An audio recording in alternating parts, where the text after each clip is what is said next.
Hello বন্ধুরা, আমি Aktarul, second year MBBS student at Bardhaman medical college and hospital. তো তোমরা সকলেই বিভিন্ন ভিডিওগুলিকে খুঁজে থাকো, কিন্তু এক জায়গায় পাও না যে কাট অফের যে ভিডিওগুলো প্রিভিয়াস ইয়ারে বিভিন্ন মেডিকেল কলেজে কী পরিমাণ কাট অফ গিয়েছে, এটা তোমরা সকলেই খুঁজে থাকো। ইভেন আমি আমার প্রিপারেশনকালে যখন কাউন্সেলিংয়ের সময় আসতো তখন কিন্তু সব সময় খোঁজ করতাম যে বিভিন্ন মেডিকেল কলেজ ওয়াইজ তার কাট অফগুলো কত, তার সিট ম্যাট্রিক্সে তার সিট কত রয়েছে, রাউন্ড 1-এ, রাউন্ড 2-এ, স্টে ভ্যাকেন্সি রাউন্ডে। তো এগুলো আমি খুঁজতাম, কিন্তু সব জায়গায় একটা পাঞ্চ পেতাম না, যে এক জায়গায় গুছিয়ে রাখা হবে এরকম পেতাম না। তো আজকে আমি এটা একটা অনেক খেটে তোমাদের জন্য রেডি করেছি। এক একটা কলেজের তার প্রত্যেক সিট ম্যাট্রিক্স, প্রত্যেক রাউন্ডের জন্য সিট ম্যাট্রিক্স, তার ওপেনিং র্যাঙ্ক এবং ক্লোজিং র্যাঙ্ক, এগুলো সমস্ত কিছু নিয়ে আমরা ডিসকাশন করব। এবং প্রত্যেকটা কলেজের আমি একটা সিরিজ বের করছি এবং সেই সিরিজে এই টপিকগুলো আমাদের থাকবে। তো ভিডিও শুরু করার আগে তোমাদের কাছে আমার একটা রিকোয়েস্ট, কাইন্ডলি তোমরা সকলেই সাবস্ক্রাইব করে দাও, কারণ তোমরা সকলেই ভিডিও দেখছো কিন্তু সেরকমভাবে আমার সাবস্ক্রাইব আসছে না। তো দয়া করে তোমরা সকলেই আমার চ্যানেলটাকে সাবস্ক্রাইব করে আমার টেলিগ্রাম চ্যানেলের মধ্যে জয়েন হয়ে যাও। কাউন্সেলিংয়ের সময় ফ্রি অফ কস্ট তোমাদেরকে যত রকমের গাইডেন্স থাকবে সেই সমস্ত কিছুই কিন্তু আমি প্রোভাইড করব তোমাদেরকে। তো বন্ধুরা, অবশ্যই তোমরা সাবস্ক্রাইব করে লাইক এবং কমেন্ট করে দেবে আমার এই চ্যানেলের মধ্যে। তো চলো আমরা দেরি না করে আমাদের ভিডিওর মধ্যে ঢুকে পড়ি। তো রাউন্ড 1-এ যে মেডিকেল কলেজ কলকাতায় সিট ম্যাট্রিক্সটা পাবলিশড হয়েছিল, এর মধ্যে 95 সিটস ছিল তোমার, এর মধ্যে জেনারেল বা ইউআর বা আনরিজার্ভ ক্যাটাগরির জন্য।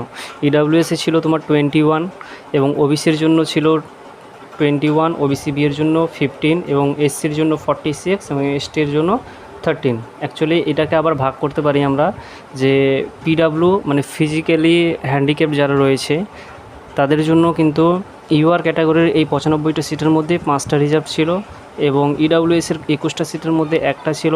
ওবিসি এর জন্য একই রকমভাবে একটা ছিল, আর হচ্ছে যে তোমার ওবিসি বি এর জন্য একটা ছিল, এসসির জন্য দুটো ছিল। তো এগুলো হচ্ছে তোমার এই টোটাল সিটের মধ্যে 5টা, একটা দুটো, আর এই যে একটা দেখতে পাচ্ছ, এগুলো সব ফিজিক্যাল হ্যান্ডিক্যাপ পিএইচের জন্য তোমার মোটামুটি রিজার্ভড।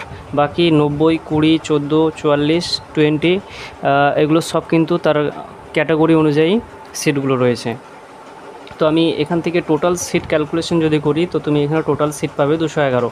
এটা রাউন্ড 1-এ পাবলিশড হয়েছিল, তার মানে এই সিটের জন্য তোমরা রাউন্ড 1-এ কাউন্সেলিংয়ের জন্য টেক পার্ট করতে পারবে। যদিও মেডিকেল কলেজ কলকাতার রাউন্ড মানে টোটাল সিট নাম্বার তোমরা জানবে যে 250টা সিট রয়েছে, কিন্তু তার মধ্যে 211টা সিট যেটা হচ্ছে তোমার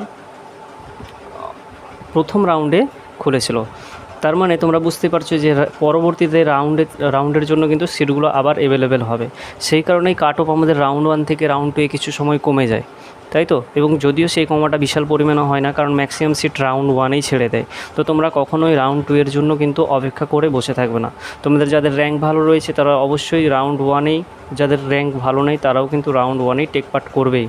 এরকম না যে আমার তো রাউন্ড 1-এ কোনো কলেজ হবে না, তাহলে আমি কেন টেক পার্ট করব, এরকম করার কোনো মানে হয় না। তোমরা কিন্তু রাউন্ড 1 এবং 2 এবং সাকসেসিভ যতগুলো রাউন্ড আছে, যতক্ষণ পর্যন্ত তোমার কলেজ সিলেক্ট হচ্ছে, তুমি কিন্তু সমস্ত রাউন্ডে টেক পার্ট করবে। এটা হচ্ছে আমার তোমাদের জন্য আবেদন রইল যে তোমরা কিন্তু টেক পার্ট করবে। এরকম ভাববে না যে প্রথম রাউন্ডে আমার কলেজ হবে না সেই কারণে দ্বিতীয় রাউন্ডে করব, বা দ্বিতীয় রাউন্ডে হবে সেই কারণে প্রথম রাউন্ডে করব না, এরকম কিন্তু করবে না। এবং দ্বিতীয় রাউন্ডে এর মধ্যে প্রায় 35টা সিট অ্যাভেলেবেল ছিল, যার মধ্যে ইউআরএস সিট আনরিজার্ভ ক্যাটাগরির জন্য ছিল তোমার 16টা সিট এবং তোমার ফিজিক্যাল হ্যান্ডিক্যাপের জন্য 2টো সিট। ইডাব্লিউএসে তোমার কোনো সিট ছিল না, কিন্তু পিএইচের জন্য একটা সিট ছিল। এসটিতেও একই রকম কোনো সিট ছিল না, কিন্তু পিএইচের জন্য একটা সিট ছিল। এসসিতেও তোমার 14টা সিট ছিল, কিন্তু ফিজিক্যাল হ্যান্ডিক্যাপের জন্য কোনো সিট ছিল না। আর ওবিসি বি এর ফিজিক্যাল হ্যান্ডিক্যাপের জন্য একটা সিট ছিল। এই মিলিয়ে টোটাল সিট যদি বলো 35 সিট ছিল। এবং যদি বলো যে পিএইচ বাদ দিয়ে এমনি ক্যাটাগরির জন্য কতগুলো ছিল, এখান থেকে দেখতে পাচ্ছ 30টা সিট ছিল, 30টা সিট, এবং 5টা হচ্ছে পিএইচের সিট ছিল, ফিজিক্যাল হ্যান্ডিক্যাপের জন্য সিট ছিল। তো রাউন্ড 2-এর জন্য 35 সিটস অ্যাভেলেবেল ছিল, এবং এগুলো অ্যাড করলে তোমরা দেখতে পাবে প্রায় 211 এবং 35 246টা সিট হয়ে যায় এবং বাকি যে 4টে সিট পড়ে রয়েছে ওই সিটটা পরের যে স্ট্রে ভ্যাকেন্সি রাউন্ড বা আরও আদার্স যে এইগুলো রয়েছে এগুলো কিন্তু ওবিসি এ বা আনরিজার্ভ ক্যাটাগরি বা ইডব্লিউএসের জন্য কোনো সিট নেই, আমি দেখে নিয়েছি, তোমরাও দেখতে পারো। শুধুমাত্র এসসির পিএইচ বা এসটির পিএইচের জন্য পরবর্তী রাউন্ডগুলোর জন্য একটা করে সিট অ্যাভেলেবেল ছিল। তো এদের ফাইনাল কাট অফ যেটা গিয়েছিল রাউন্ড 2 এর যে কাট অফ, এরপরে আশা করছি যে বিশাল পরিমাণ কাট অফের চেঞ্জ হয় না, শুধু র্যাঙ্কের চেঞ্জ হয়। তোমরা ভালো করে জানো যে 590 মার্কসেই প্রায় কতগুলো ছেলে থাকতে পারে। সুতরাং এই যে রাউন্ড 2 পর্যন্ত কাট অফ মেডিকেল কলেজ কলকাতার জন্য এটাই লাস্ট। এরপরে যেগুলো গিয়েছে এগুলো শুধু র্যাঙ্কের জাস্ট ডিফারেন্স রয়েছে। তো রাউন্ড 2 এর কাট অফ র্যাঙ্ক জেনারেল ক্যাটাগরির জন্য ওপেনিং হয়েছিল তোমার 4182, কিন্তু ম্যাক্সিমাম র্যাঙ্ক পর্যন্ত গিয়েছিল 6613। একই রকমভাবে ওবিসি ক্যাটাগরির জন্য কোনো সিট ছিল না, সেই কারণে রাউন্ড 1-এ যেটা ক্লোজিং র্যাঙ্ক ছিল ওটাই তার ক্লোজিং র্যাঙ্ক 7241। আর ওবিসি বি এর জন্য ক্লোজিং র্যাঙ্ক ছিল তোমার 9136, আর ইডব্লিউএসের জন্য ক্লোজিং র্যাঙ্ক ছিল 14141। তো এটা ছিল তোমার রাউন্ড 2 এর কাট অফ মেডিকেল কলেজ কলকাতার ফাইনাল কাট অফ। কারণ এরপরে এদের রিজার্ভেশন ক্যাটাগরির আন্ডারে কোনো প্রকার সিট ছিল না, বাকি যেগুলো ছিল পিএইচ ক্যাটাগরির আন্ডারে ছিল, অথবা তোমার যে সিটগুলো ছিল সেগুলো হচ্ছে তোমার এসসি এসটির জন্য ছিল। সুতরাং তোমরা যদি বলো যে এবছর তাহলে এক্সপেক্টেড জেনারেল ক্যাটাগরির জন্য কাট অফ কত যেতে পারে, এখানে ক্লোজিং র্যাঙ্ক যেটা দেখতে পাচ্ছ 6613, এটাকে তুমি প্রায় ধরে রাখতে পারো 7000-এর মতো। যদি তুমি আন্ডার 7কে র্যাঙ্ক করো তাহলে তুমি সেফ রিজিয়নে আছো, বলতে পারি যে তুমি সেফ রিজিয়নে আছো মেডিকেল কলেজ কলকাতার জন্য। 7কে ক্লোজিং র্যাঙ্ক ধরতে পারো, রাউন্ড 2 পর্যন্ত 7কে পর্যন্ত তুমি ধরতে পারো, সেফ রিজিয়ন ধরতে পারো, ±500 র্যাঙ্ক।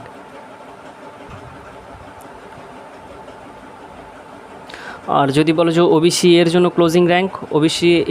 ক্লোজিং র্যাঙ্ক হবে তোমার প্রায় 7কে। এটা ওবিসি এবং জেনারেলের মধ্যে তেমন খুব একটা ডিফারেন্স দেখা যায় না। ওবিসি বি এর জন্য ক্লোজিং র্যাঙ্ক যদি বলো, ওবিসি বি এর জন্য ক্লোজিং র্যাঙ্ক চলে আসবে প্রায় 8.5K।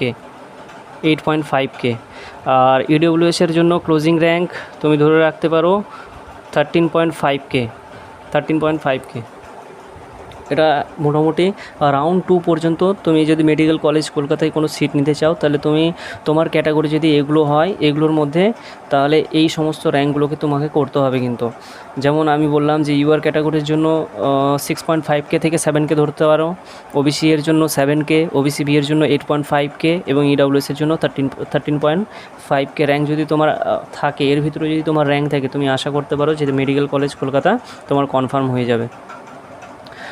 তো তোমাদের এই ডাটাগুলোর মধ্যে যদি কোনো প্রকার ডাউট হয়ে থাকে, তার কারণে আমি পিডিএফগুলো তোমাদেরকে একটু শেয়ার করে নেব, তোমরা পিডিএফগুলো একবার দেখে নেবে জাস্ট। তো দেখো আমরা যে ডাটাগুলো শেয়ার করেছি এই ডাটাগুলো দেখো পুরোপুরিভাবে কিন্তু তোমাদের ওয়েবসাইট থেকে নিয়ে শেয়ার করেছি।